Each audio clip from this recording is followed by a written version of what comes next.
The Lives of Scott and Zelda Fitzgerald by Clara and Renusha. Zelda Sayer was born on July 24, 1900, in Montgomery, Alabama.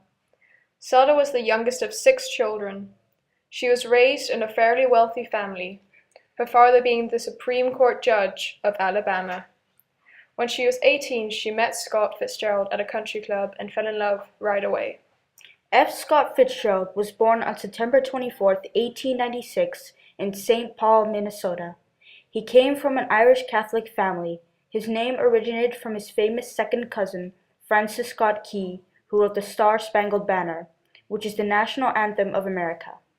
He met Zelda as he was about to go to work at Baron Collier, an advertising agency in Manhattan, and asked Zelda to marry him. Zelda accepted his proposal at first. However, they had to break up the engagement because he was unable to show her that he would be able to support her, since he could not maintain his job in the advertising business. In the meantime, he had trouble with his finances, so therefore he took up a job fixing car roofs. At the same time as his daytime job, he lived at home with his parents and revised his novel, The Romantic Egoist, which the publisher Scribner's thought was a very well-written book, but in the end rejected it. In the fall of 1919, Zelda and Scott started their engagement again. In their early marriage years, Zelda ventured into the trend of being a flapper, a fashionable and free-spirited woman. On the 26th of October 1921, Scott and Zelda had their first and only child, Scotty Fitzgerald. Since the age of 16, Scott Fitzgerald was an excessively terrible drinker, which deteriorated his health and was on the verge of leaving his relationship with Zelda in ruins. With all the partying and the drinking, it was getting harder and harder to maintain their family life. As the novelist and journalist Ernest Hemingway once said, "I love Scott very much, but he was extremely difficult with that situation he got himself into, and Zelda constantly making him drink because she was jealous of his working well. He had a very steep trajectory and was almost like a guided missile with no one guiding him." In 1925, Scott finished his well-known popular book, The Great Gatsby, which he wrote while he and Zelda were abroad in Paris. Meanwhile, Zelda was feeling lonely and was in need of some company, which she received from Edouard Josat, who was a pilot. They often went to the beach and spent lots of their evenings dancing together. She was enchanted by his daring personality. Now that Zelda was in love with Josat, she wanted to file a divorce with Scott, as she thought she would be happier with Josat instead. When Scott heard about this, he locked her in the house and didn't let her see Josat again.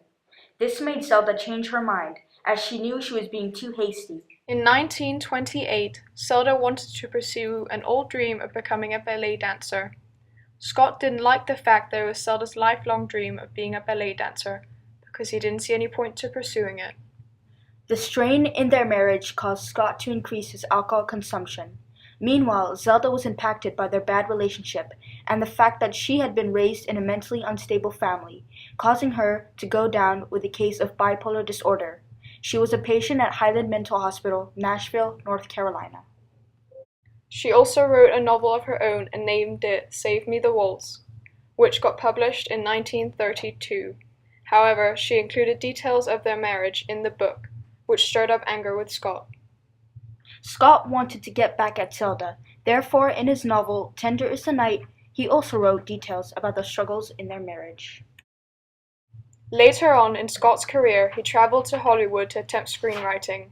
While he was there, he met Sheila Graham, with whom he had an affair. Sheila was working in Hollywood as a movie columnist. In 1940, Sheila Graham, who Scott had spent the last few years of his life with, found him lying on their living room apartment floor, dead. He tragically died because of a heart attack. He hadn't seen Zelda in over a year and a half, and she was unable to attend his funeral. He was 44 when he died. As Scott had said, first you take a drink, then the drink takes a drink, then the drink takes you. Zelda spent the rest of her life working on her second novel, which was never completed. In 1948, Zelda was still a patient at the Highland Hospital, which one night mysteriously caught on fire and Zelda and 8 other patients burnt to death in their hospital beds. As Scotty Fitzgerald said, I think that if people are not crazy, they get themselves out of crazy situations. So I've never been able to buy the notion that it was my father's drinking which led her to the sanitarium, nor do I think she led him to the drinking. As Ring Lardner once put it, Mr. Fitzgerald is a novelist, and Miss Fitzgerald is a novelty.